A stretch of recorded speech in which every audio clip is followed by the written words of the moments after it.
education monitor tau ni na mo na ko adu ki result of to open lai adu ye koi khana ta re khana ba jo koi Jiribam koi na kam ki Manipur ne ko koi kan maning lai le result je performance ba ba jadai ta re sang na like ta ke ne adu na like ta grade 6 1181 grade 9 1148 total number of students participated 8,810 grade 3 grade 6 na 800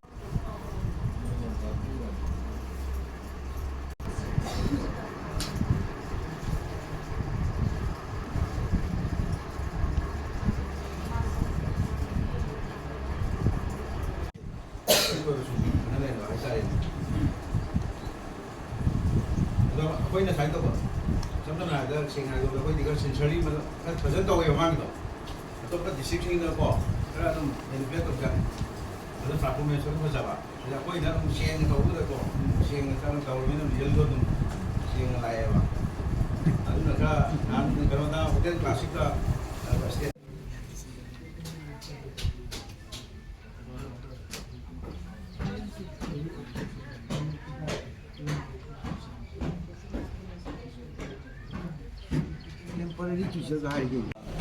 one-day workshop on post-Parakh last day selection 2024 hariba workshop asida mayam pura mana apagi khana minagadoriba hiram se na khangire aseng number apagi hoji media expectation ana habi ki ba amus medam habi ki hoji apagi leiriba school gi hojik leiba film singse apagi khanga kanda matungina mayam pura mukse mana bam de pukatpa yana na bagi india government katna hona ba adu ba chawa project amani ko saisida apagi leiriba school gi film si ye apaina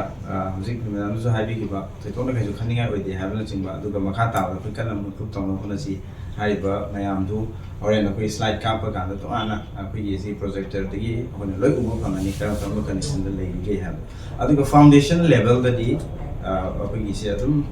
phari hai ta dum kar ba adu ata seng su hojik pa da pi ba training adai mo na focus maro ina ta se foundation level stage level foundation ga di preparatory ga middle ga ni na koi ta wi ba maro ina apagi class 3 adu ga class 6 adu class 9 apani ta wi ba selection do ajida masagi leiriba level si matungina masagi angang si sina sing di koi na angang si language hai masagi english hai tu da mai kano da subject se language da masana angang si paraga fazana question bu gyan taraga khumma ngamba angang hai di asing mai di madai poto mafam punam ki je mu kanda india gi so te mafam si je mu kanda